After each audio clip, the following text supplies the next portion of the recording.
अब इंडिया के अंदर गाड़ी खरीदना और भी मजेदार हो चुका है, क्योंकि इंडियन गवर्नमेंट ने जो है जीएसटी को काफी रिड्यूस कर दिया है। यानी कि हर कैटेगरी के अंदर आप चाहे बाइक ले लो, चाहे गाड़ी ले लो, चाहे स्कूटी ले लो, उन सब पर जो है जीएसटी को रिड्यूस कर दिया है। पर अभी भी गवर्नमेंट ने एक ऐसी कैटेगरी को छोड़ दिया है जहां पर उसने जीएसटी को रिड्यूस नहीं करा है, बल्कि एक तरीके से उस जीएसटी को बढ़ा ही दिया है।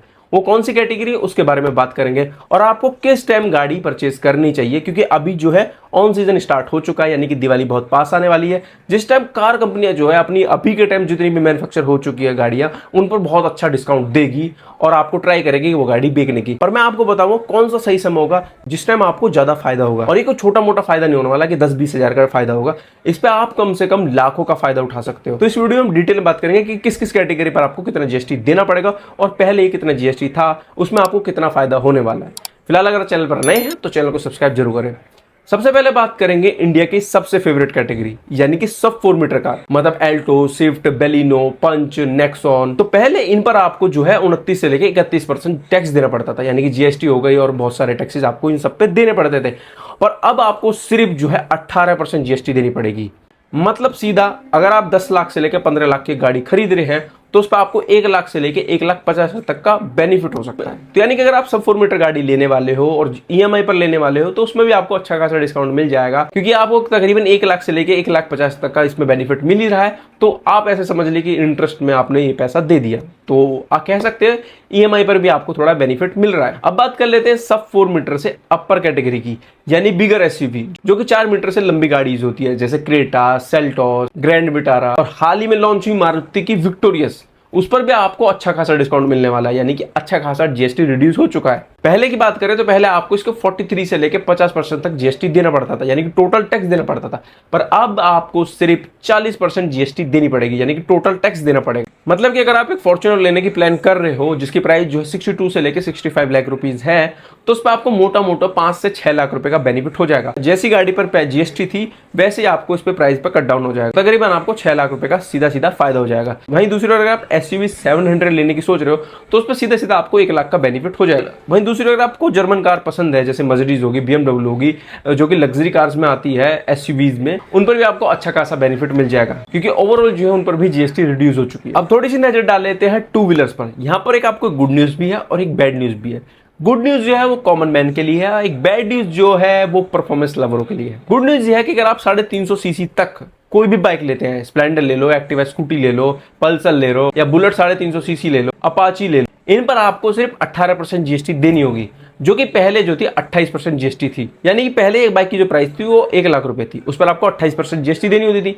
पर अब जो है उस पर सिर्फ आपको 18% जीएसटी देनी होगी, यानी कि 1 लाख वाली बाइक जो पहले आपको 1 लाख की मिलती थी, अब सिर्फ वो आपको 90,000 रुपए मिलेगी, यानी कि यहाँ पर सीधा सीधा आपको 10,000 रुपए का फायदा होने वाला है। लेकिन अगर आप एक स्पोर्ट लवर हो, यानी कि आपको सुपर बाइक्स पसंद है जो 350 सीसी से ऊपर की होती हैं, जैसे कि निंजा, हायाबुसा, रॉयल इनफील्ड की ट्विन सिलेंडर वाली बाइक्स, तो मैं अभी आपको बता दूं अगर आप 350 सीसी से ऊपर की बाइक लेने की सोच रहे हो तो 22 तारीख से पहले परचेस कर लो।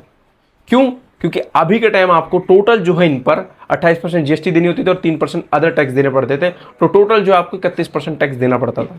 पर अगर आप 22 तारीख के बाद स्पोर्ट्स बाइक लेने वाले हो, यानी कि 350 सीसी से ऊपर की बाइक लेने वाले हो, तो वहां पर आपको 40% जीएसटी देनी होगी। तो इस कैटेगरी के अंदर आपको 9% ज्यादा पे करना पड़ने वाला। यानी कि फॉर एग्जांपल बताता हूं, मैं एग्जांपल के लिए बता रहा हूं कि 1 लाख की बाइक थी जिसपे आपको पहले 31% जीएसटी देनी होती थी, तब जाकर वो आपको 1 लाख की पड़ती थी। लेकिन अगर अब आप लोगे वो बाइक तो वो आपको पड़ेगी 1,09,000 रुपए की। तो यहाँ पर जो है आपको सीधा सीधा सा 9,000 रुपए का लॉस होने वाला है, यानी कि 9,000 रुपए एक्स्ट्रा देने पड़ेंगे 350 सीसी से ऊपर की बाइक लेने पे।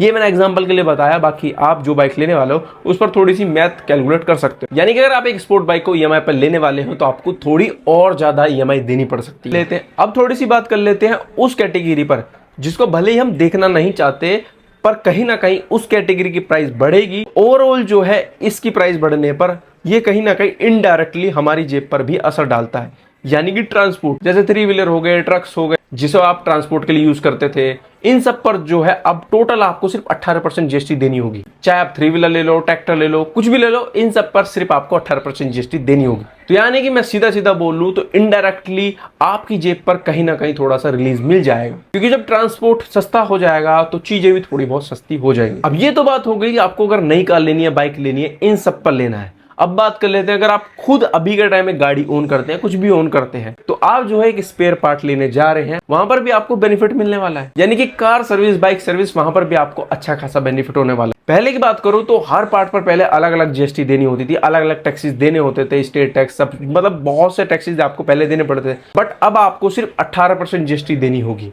पहले जो 28% थी, अब जो है आपको 18% जीएसटी देनी होगी। यानी कि अगर आप अब गाड़ी ऑन करते हैं और आपकी गाड़ी में कोई प्रॉब्लम आ रही है, आपको सर्विस करानी है, तो वहां पर भी आपकी जेब में पैसे बचे रहेंगे। तो सीधा सा मतलब आपका जो सर्विस बिल है वो भी कम होने वाला है। पर अभी भी जो है एक चीज काफी महंगी पड़ती है, वो है इन सबको चलाने का, समझ गए, पेट्रोल। सोचो अगर गवर्नमेंट पेट्रोल पर, डीजल पर, इन पर जीएसटी ले आई तो कितनी चीजें सस्ती हो जाएंगी। अभी के टाइम हम पेट्रोल वगैरह पर, इन सब पर जो 40 से 50 रुपए टैक्स देते हैं, तो सोचो चीजें कितनी सस्ती हो जाएंगी अगर पेट्रोल पर जीएसटी लग गई। आखिर गवर्नमेंट जी पेट्रोल पर जीएसटी क्यों नहीं लगाती? सोचा है कभी? अगर सोचा है और आपके कुछ पेट्रोल पर जीएसटी के कुछ थॉट्स हैं, वो भी कमेंट बॉक्स में बताना। अब बात कर लेते हैं, चाहे आप छोटी गाड़ी ले रहे हो चाहे बड़ी गाड़ी ले रहे हो, सही समय कौन सा है गाड़ी परचेज करने का, या बाइक परचेज करने का, स्कूटी परचेज करना?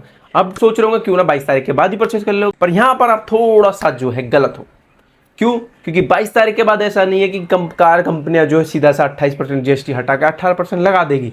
क्योंकि जो गाड़ी ऑलरेडी बन चुकी है, जिन पर ऑलरेडी जीएसटी लग के मार्केट के अंदर आ चुकी है, शोरूम पर खड़ी है, पहले कार कंपनियां उनको सेल करेगी। अभी भी शोरूम में जाओगे तो आपको जो है सेल्समैन बोलेगा सर पर अच्छा खासा डिस्काउंट चल रहा है, आप इसको ले लीजिए, दिवाली बोनस चलने वाला है, आप इसको ले लीजिए। इनका सीधा मतलब है ये ट्राई कर रहे हैं अपनी गाड़ियों को जल्दी से जल्दी निकालने की, ताकि जल्दी से जल्दी वो गाड़ी बना पाए, ताकि उन पर जीएसटी रिड्यूस हो सके। क्योंकि जो गाड़ी बनी ही नहीं है अभी, उन पर जीएसटी 18% कैसे लगेगी? और जो गाड़ी ऑलरेडी बन चुकी है, जिन पर 28% जीएसटी लग चुकी है, उन पर वो 18% जीएसटी कैसे लगाए? क्योंकि उन पर तो ऑलरेडी 28% जीएसटी लग चुकी है। तो यानी कि 22 तारीख के बाद कार कंपनियां उन गाड़ियों को मैन्युफैक्चर करेंगी, जब वो आएंगी तब उन पर 18% जीएसटी लगेगी। बाकी आप कमेंट करके बताओ आप कौन सी बाइक या स्कूटी या गाड़ी लेने की सोच रहे हैं, जिसको आप चेकआउट कर रहे हैं, ताकि हम उन पर डिटेल वीडियो बना सकें। बाकी अगर आपको वीडियो इंफॉर्मेटिव लगी हो तो लाइक और सब्सक्राइब करना मत भूलना। बाकी मिलते हैं नेक्स्ट वीडियो के अंदर।